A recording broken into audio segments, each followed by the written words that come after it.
Transmitting from the Mojave Wilderness in Joshua Tree, California. Now is the time for Desert Oracle Radio, the voice of the desert. Night has fallen on the desert, and that's a joyous time in the heat of southwest summer. Hot for thinking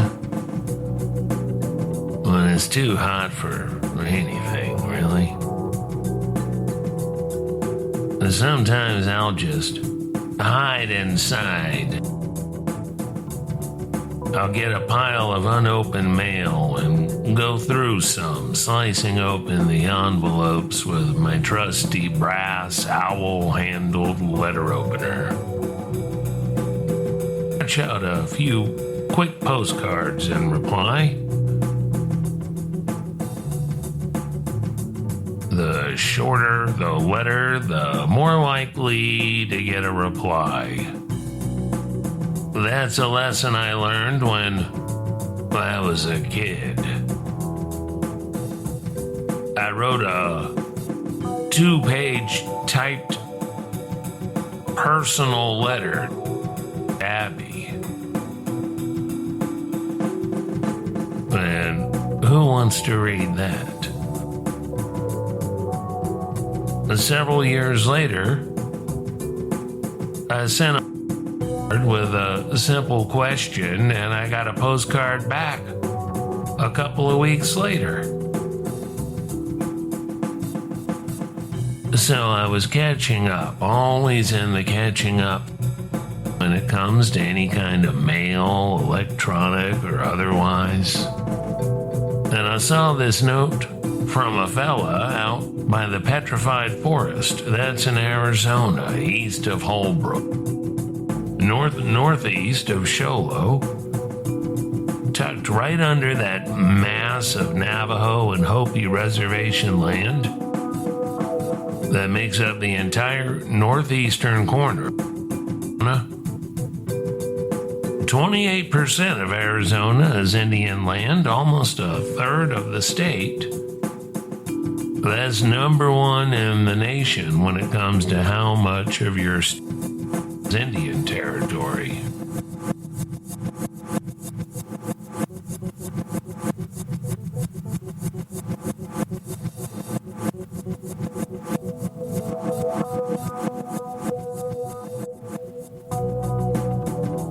Now, I stopped at the Petrified Forest a couple of summers ago. My most recent time there, it was hot as hell. It looks like hell, too.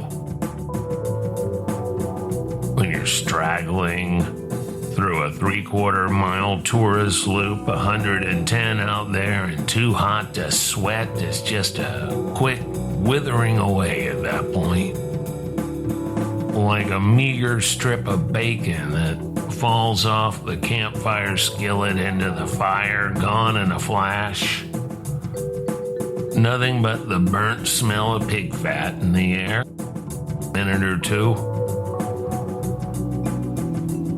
That's why the ancients put the fat on the fire so the gods could smell it, so they would be brought down to see the tribute to them.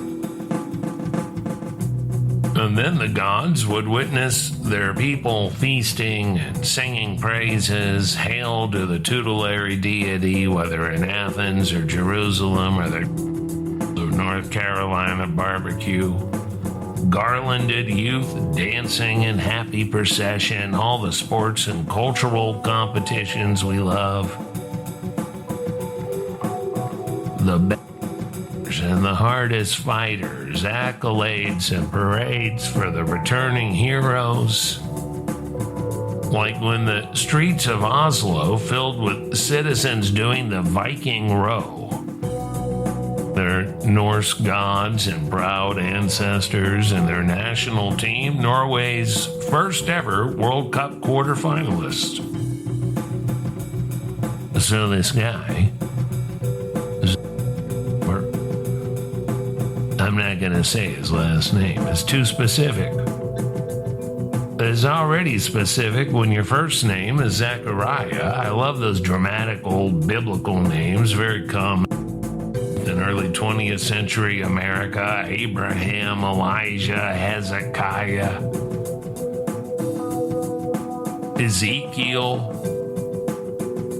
In the years before the Greeks were against the Turks, all the romantic old names came back. Suddenly, the birth certificate said Aristotle and Alexander and Achilles,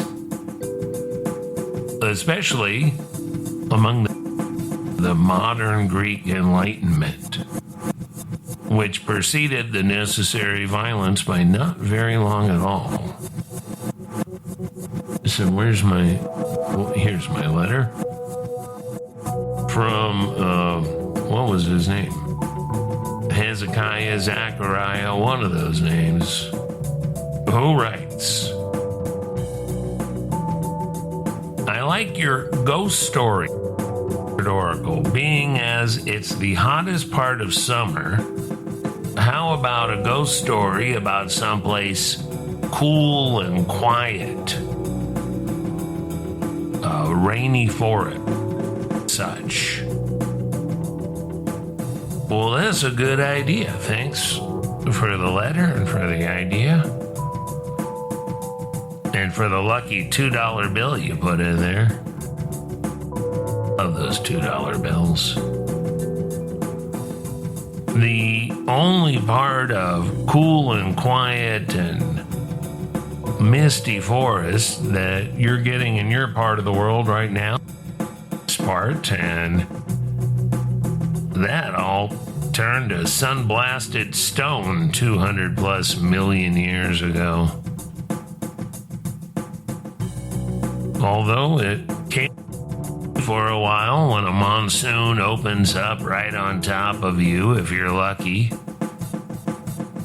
enough to not get washed away in the deluge with the cows and the tires and the mud.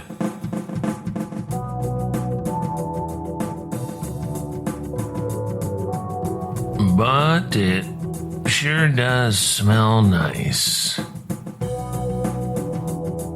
Is getting close and everything's so clean and fresh afterwards. Just wonderful. I wonder if you've got any of that headed your way. Let's check fast. Well, Wednesday, the 5th of August, is the next likely monsoon for you in and around the Petrified Forest. At least some cloudiness.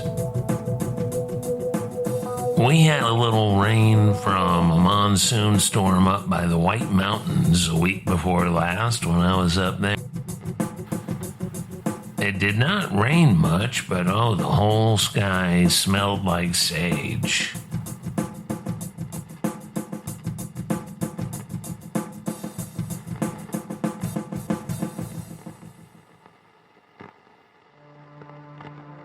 This is Desert Oracle Radio with the soundscapes by Red, Blue, Black, Silver.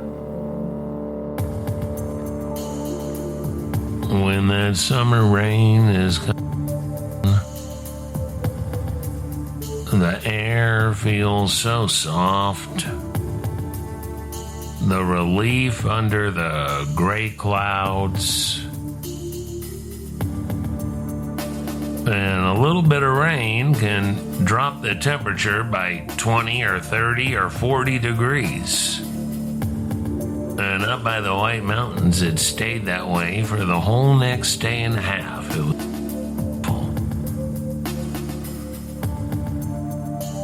for you, Zechariah, Monday the 10th of August might bring you some of that, or maybe it'll be close enough to smell that perfume of the thunderstorms predicted for August 11th, and the rain chance goes up again on the 13th. Lucky day, have hope. Now, story. This is an old favorite of mine, but I've never told it here. I don't think I've told it anywhere, not in public. And yes, it mostly takes part in cool coastal regions and deep, dark forests. The version I know was told by a man named Lescaur early in the last century, and it goes like this.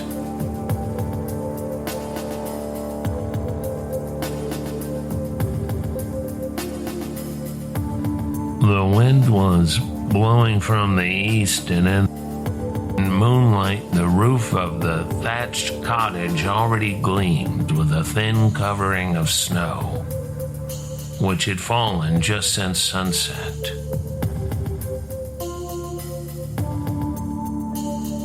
Everyone arrived at the comfortable bakehouse wherein Alain Coeur was at work, kneading his batch of barley bread. The patriarch, Lescaur, was never the alive because he liked to get the best seat in front of the bake oven. Victor had promised us for that night a pretty story which no person had ever heard before.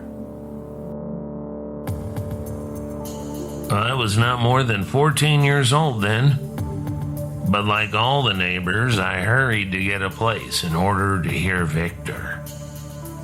My mother was already there. The staff whirred between her fingers as she sat in the light of a rosin candle.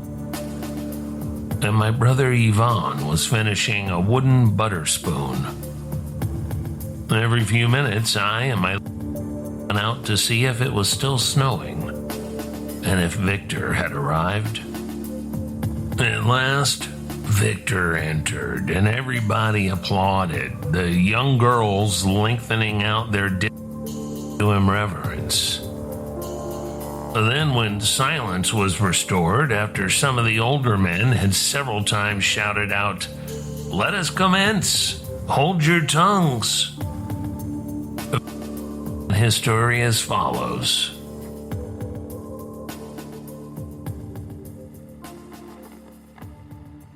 When times passed in the village of Castle Lair, Finisterre, there were two neighbors, Paul Al Ludu and the other being Jan Rustic. Paul Al Ludu was a good-for-nothing sort of. He gained his living easily by cheating everybody and by robbing his neighbors. And being always well-dressed, he was much envied by his acquaintances. Jan Rustic, on the contrary, was a poor, infirm, and honest man, always seeking to do good. Being able to work, had to beg. One evening, our two men were disputing one another. Paul Al Ludu treated Jan shamefully, telling him that it would be absurd to think an old lame man such as he could ever get to Paris. But I, added Paul, am going to see and amuse myself like a rich bourgeois. At this, Jan offered to bet with Paul that in spite of infirmities, he would also go to Paris. Being an honest man, he placed his trust in God. The wager was mutually agreed to, and our two men set out for Paris by different routes. Paul Al Ludu, who had no infirmities, arrived at Paris within 3 weeks. He followed the career of a thief and deceived everybody. And as he was well dressed, people had confidence in him. Poor Jan Rustic, on the contrary, did not travel rapidly. He was obliged to along his way, and being meanly dressed, was compelled to sleep outdoors when he could not find a stable. At the end of a month, he arrived in a big forest in Versailles. And having no other shelter for the night, he chose a great oak tree, which was hollowed out by the centuries and lined with fungi within. In front of this ancient oak, there was an old fountain which must have been of supernatural design, for it flowed from east to west. John had closely observed it. Towards midnight, Jan was awakened by a terrible uproar. He looked through a hole and there were 100 Korrigans dancing around the fountain. He overheard one of them say to the others, "I have news to report to you. I have cast an evil spell upon the daughter of the king, and no mortal will ever be able to help her. And yet, in order to cure her, nothing more than a drop of water from this fountain." The Korrigan who spoke was upon 2 sticks, meaning crippled, yet he commanded others. The beggar, having understood the conversation, awaited impatiently the departure of the Korrigans. When they were gone, he left the tree and took a little water from the fountain in a bottle. And he hurried on to Paris, where he arrived the next fine morning. In the house where Jan had stopped to eat his crust of dry bread, he heard it reported that the daughter of the king was very ill, and that the wisest doctors had been sent for. The next day, Jan Rustic presented himself at the palace, and he asked for an audience with the king. But as he was so dressed, the royal attendants did not wish to let him enter. When he strongly insisted, they finally prevailed upon the king to receive him. Jan told the king that he had come to cure the princess. Thereupon the king caused Jan to be fittingly dressed and presented before the sick bed. Drew forth his little bottle of water, and at his request, the sickly princess drank it to the last drop. Suddenly, she began to laugh, and throwing her arms about the neck of the beggar, thanked him. She had been radically cured. At once the king gave orders that his golden coach of state be made ready, and placing the princess and the beggar on one seat, made a tour throughout all the most beautiful streets of Paris. Never before were such crowds, for the proclamation had gone forth that the one who had made the miraculous cure was a beggar. Paul Al-Ludu, who was still in Paris, to see the royal coach pass, and when he saw who sat next to the princess, he was beside himself with rage. But before the day was over, he discovered a great hotel of the city and asked him how it was he had been able to effect the cure. Jan replied honestly to his old rival that it was from a miraculous fountain, and relating everything that had happened, explained to Paul in what place the hollow oak and the magic could be found. Well, Paul did not even wait even through the night, but set off at once to find the miraculous fountain. When he did find it, the hour was almost midnight. And so he hid himself in the hollow of that same old oak, hoping to overhear some mysterious revelation. Well, midnight had hardly come when a frightful uproar commenced. This time, the crippled Corrigan chief was swearing like a demon. Cried to the others, "The daughter of the king has been cured by a beggar. He must have overheard us by hiding in the hollow of that damned old oak. Quickly, let fire be put to it, for it has brought us misfortune." The little Corrigans swarmed around the ancient tree and the trunk of the oak was in flames. And then were heard the cries of anguish of Paul Auludu, gnashing of his teeth as he fought against death. Thus the evil and dishonest man came to the end of his life,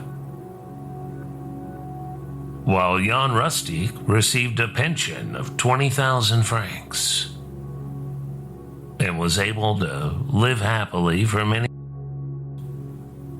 and to give alms to the poor.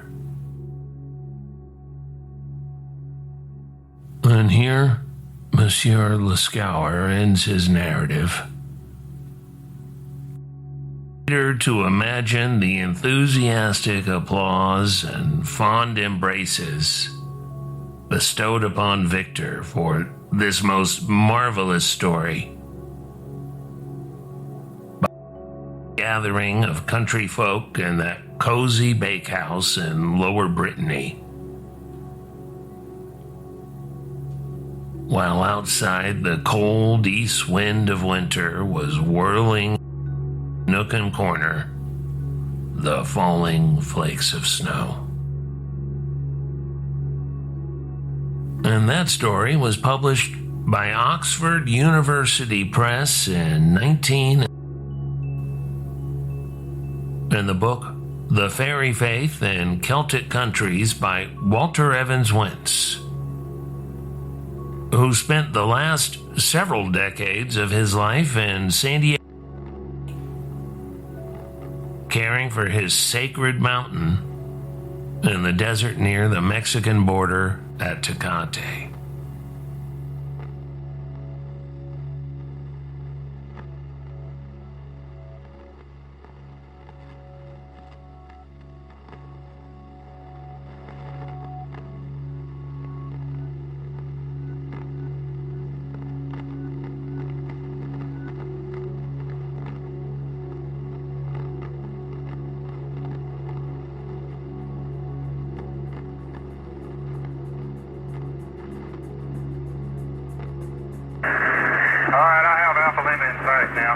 Yeah, he says he's got a contact, 12 o'clock 16. That's it.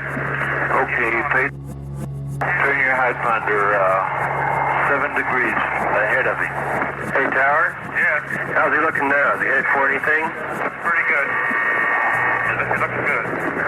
Yeah, the blips merging? He's converging on it. They are converging. He seems to be maybe just a little bit south of it. Left turn, slow left turn. He's low and left. That thing is rising. Tower, how's things look now? He's low. Look, search high. He doesn't search high. Search very high. The thing is rising. It's rising rapidly. It looks like it's right above him from the tower now. It looks almost directly above him and rising. Okay, Pedro, come back to the target. Come back to interceptor. You're in the general vicinity now. He's looking much higher. Okay, Alpha Lima's going to land at 40,000. No contact at 030. Hold 030. Search 15 degrees either side, 030. Okay. Okay, Tower, turning up. Port to 250 should bring him straight in over the top of you. Over the top of us again? And let's have the still hold is 25,000. Right, and 0,000 now. Second? He's climbing. He's climbing. 1,000. One of the objects is to his right. Hello?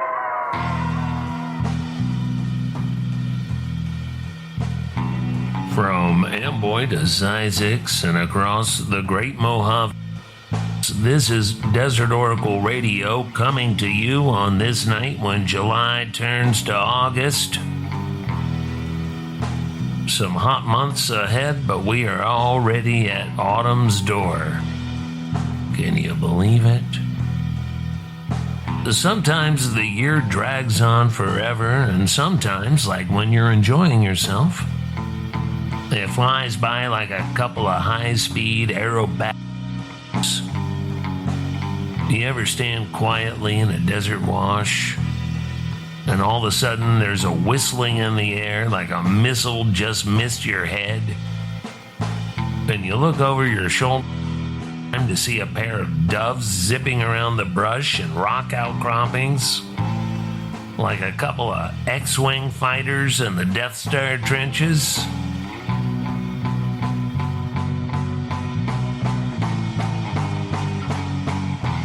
Those same doves seem sweetly slow-witted and charmingly clumsy, doing stuff like building a nest or waddling around the path. Yet they are absolute masters of high-speed flight, reaching speeds of 55 miles per hour within seconds of fluttering off the ground. Now, I tend to walk at a leisurely pace of about 4 miles per hour, or about 51 miles per hour slower than a mourning dove who just burst out of the brush. Seemingly disorganized chaos. Dear friends, if you're one of the people who bought a ticket for this spacecraft show they were putting together in Pioneer Town, well, you've already canceled and your tickets have been refunded, and the whole thing's canceled, including my spot doing campfire stories. In fact, you heard about it before I did.